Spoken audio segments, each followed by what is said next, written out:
तर या सेंटरमध्ये असलेल्या खोलीच्या ठिकाणी हे एक शिल्प दिसतंय. आपण आता हे जे समोर पाहतोय ना, याला स्तूप म्हणतात. दोन साईडला दोन आहेत आणि मागच्या बाजूला दोन आहेत. आपण आज आलोय तब्बल 2000 वर्षांपूर्वीचा इतिहास असलेल्या ठिकाणी. हे ठिकाण इसवी सन पूर्व पहिल्या शतकातील आहे असे मानले जाते. या ठिकाणी 2000 वर्षांपूर्वी सुद्धा लोक राहत होते. इथले कातळात कोरलेले सुंदर कलाकृती आताच्या आधुनिक काळालाही लाजवील अशी आहे. या ठिकाणी 2000 वर्षांपूर्वी लोकांच्या राहण्यासाठी आणि पिण्याच्या पाण्याची सुद्धा सोय आपल्याला दिसते. आपण आलोय बेडसे लेणी येथे. नमस्कार मंडळी, जय शिवराय. स्वागत आहे तुमचं पुन्हा एकदा माझ्या नवीन यूट्यूबच्या व्हिडिओमध्ये. आणि आजचा ट्रॅव्हल व्लॉग असणार आहे बेडसे लेणी येथे. तर बेडसे लेणी कुठे आहे तर पुणे जिल्ह्यामध्ये मावळ तालुका आहे आणि मावळ तालुक्यामध्ये एक छोटंसं गाव आहे बेडसे गाव. तर या बेडसे गावामध्येच हे बेडसे लेणी स्थित आहेत. कामशेत जे आहे, कामशेतच्या डोंगरांमध्ये हे वसलेली लेणी आहे. तर आपण या लेणीचा जो प्रवास आहे हा स्टार्ट केला आहे आत्ताच. सकाळी घरून निघालो होतो 7 वाजता. तर आता येऊन पोचलो आहे. जास्त उंच नाही आहे किंवा जास्त हार्ड नाही आहे. एक 300 ते 400 पायऱ्या लागतात, ज्या की आपल्याला मागे दिसत आहेत. आणि या पायऱ्यांनंतर आपल्याला लेणी दिसणार आहेत. माझ्या बाकीच्या व्हिडिओंनासुद्धा तुम्ही खूप चांगला रिस्पॉन्स करताय, त्याबद्दल तुमचे खूप खूप धन्यवाद. चांगले कमेंट्स येत आहेत मला, तर त्याबद्दल खूप आभारी आहे तुमचा मी. जसं मला भेटल्यावर किंवा व्हॉट्सॲपवर मेसेज करून तुम्ही मला तुमची प्रतिक्रिया कळवताय की व्हिडिओ खूप छान झाला आहे, खूप मस्त केला आहे, तसंच तुम्ही ती प्रतिक्रिया प्लीज माझ्या कमेंट बॉक्समध्ये दाखवा, जेणेकरून माझा जो व्हिडिओ असेल तो ग्रो होण्यासाठी मला मदत होईल. तर आजच्या व्हिडिओला आपण स्टार्ट करूया. आपण आता एक 15 ते 20 मिनटाची चढाई करून आपण आता पोचलो आहे लेण्यांजवळ. दिसत आहेत हे मुख्य लेणी आहे आणि हे साईडला सगळं त्यांचं जे मूर्तिकाम आहे ते आहे. तर बाहेरूनच खूप सुंदर दिसत आहेत, बघू शकता तुम्ही. आणि खूप शांतता आहे, म्हणजे आम्ही सोडून या ठिकाणी अजून कोणच नाही आहे, एवढं शांत आहे. आणि पूर्ण कामशेतच्या जवळ भाग असल्यामुळे पूर्ण गाव आहे आणि गाव असल्यामुळे हा एरिया पूर्णपणे शांत आहे. इकडे हे खूप छान आहे, तुम्हाला डिटेलमध्ये दाखवतो. आपण पहिल्यांदा येऊन पोचलो चैत्यगृहात. चैत्यगृह म्हणजे प्रार्थनास्थळ. बौद्ध भिक्षू या ठिकाणी प्रार्थना आणि ध्यान करायचे. या ठिकाणी आपल्याला स्तूप पाहायला भेटतो, जे की भगवान बुद्धांचं प्रतीक मानलं जातं. आपण आता येऊन पोचलो आहे चैत्यगृहामध्ये, म्हणजे जे प्रार्थनास्थळ असायचं. खूप सुंदर असं नक्षीकाम आपल्याला दिसून येते इथे. आणि हे पूर्णच्या पूर्ण एका सिंगल असं कातळामध्ये कोरलेलं आहे. खूप सुंदर आहे. आपण आतमध्ये प्रवेश करूया आणि पाहूया आतमधून कसं दिसतंय. आपण आता हे जे समोर पाहतोय ना, याला स्तूप म्हणतात. स्तूप म्हणजेच इसवी सन पूर्व पहिल्या शतकात वगैरे तेव्हा बौद्धांची अशी मूर्ती स्वरूपात नसायचं, तर त्यांना एका प्रतीकाच्या स्वरूपात पूजलं जायचं. तर त्याचीच ही रचना आहे.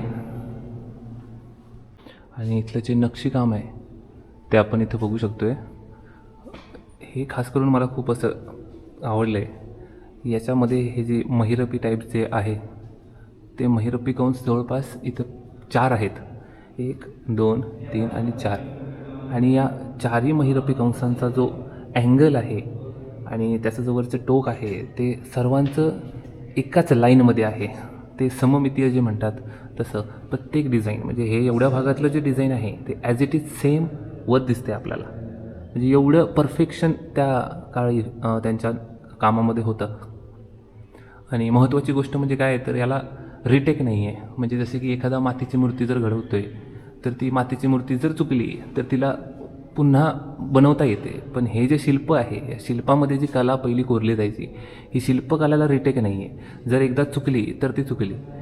मग त्या काळी काय परफेक्शन त्यांनी यूज केलं असेल, काय त्यांनी साधनं वापरली असतील, याचा आपण अंदाजसुद्धा मानू शकत नाही आहे. आपल्याला इथे 4 जे खांब दिसत आहेत त्या खांबांवर 4 वेगवेगळ्या प्रकारचे शिल्प दिसत आहेत.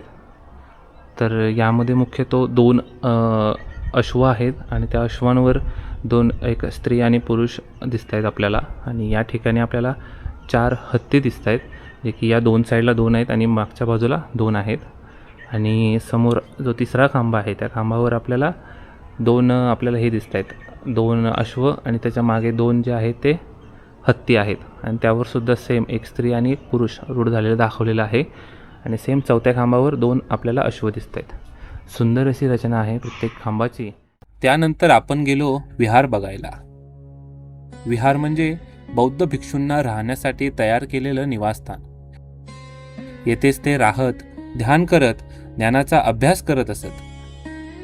2000 वर्षांपूर्वीचं हे शांत आयुष्य आजही या दगडांमध्ये जिवंत असल्यासारखं वाटतं. आताच आपल्याला प्रार्थनागृह जे आहे ते बघून झाले आणि आपण आता आलोय ते विहार, म्हणजेच जे पहिले बौद्ध भिक्षू वगैरे असायचे त्यांच्या निवासस्थानासाठी ही जागा बनवली गेली आहे. या निवासस्थानाच्या ठिकाणी आपल्याला टोटल 11 अशा खोल्या बघायला भेटत आहेत, ज्या की त्या काळी निवासस्थानासाठी म्हणून बांधल्या गेल्या होत्या. आणि त्यांची रचना आपण बघू शकतोय.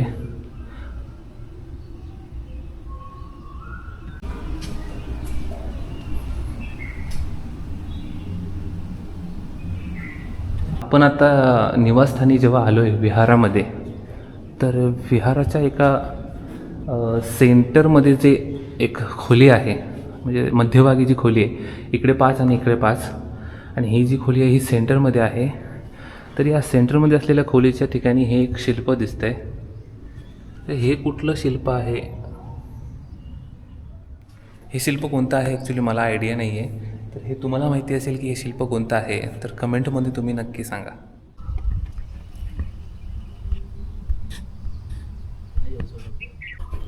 ते 5, 6,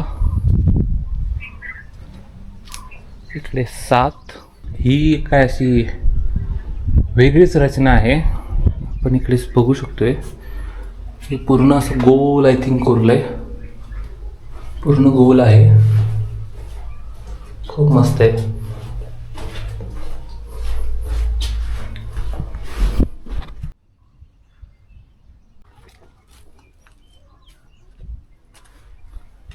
ही जी रचना आहे जी आपल्याला आता दिसते इकडे, ही बहुधा आपण जी अगोदर जी क्लिप बघितली त्या व्हिडिओमध्ये जे आपल्याला रचना दिसते, नक्षीकाम दिसते, तसंच बहुतेक यांना करायचं असेल. पण कारण त्याची पूर्णपणे रचना तशीच दिसते, फक्त वरून हे काढलं असेल. सो काही कारणामुळे हे काम बहुधा अर्धवट राहिलं असेल, मे बी असू शकतं असं. तर तुम्हाला काय वाटतंय की ही जी रचना केली आहे ही का असेल, तर तुम्हाला काय वाटतं हे तुम्ही कमेंट्समध्ये नक्की सांगा. तुम्हाला ही एक, आणि मगाशी मी तुम्हाला जे शिल्प दाखवलं ते शिल्प, ती मूर्ती कशाची आहे, त्याचा अर्थ काय आहे, हे जर कोणाला माहिती असेल तर कमेंट्समध्ये नक्की सांगा. तर आपली लेणी आता पूर्णपणे बघून झाली आहेत आणि आपण आता चाललो आहे आपल्या घरी. तर व्हिडिओ कसा वाटला तुम्ही कमेंटमध्ये नक्की सांगाच. आणि त्याचबरोबर मी जे विचारलं आहे की ती जी मूर्ती आहे जी आपण निवासस्थानाच्या इथे बघितली, ती मूर्ती नक्की कशाची आहे की तेव्हा शिल्प कसलं आहे, हे जर माहिती असेल तर कमेंट्स करायला विसरू नका. आणि कमेंट करून तुमचा रिस्पॉन्स मला नक्की कळवा, जेणेकरून माझा जो उत्साह आहे, माझा जो आत्मविश्वास आहे तो वाढत राहील. चला तर मग भेटूया आपण आपल्या पुढच्या व्हिडिओमध्ये. तोपर्यंत जय महाराष्ट्र.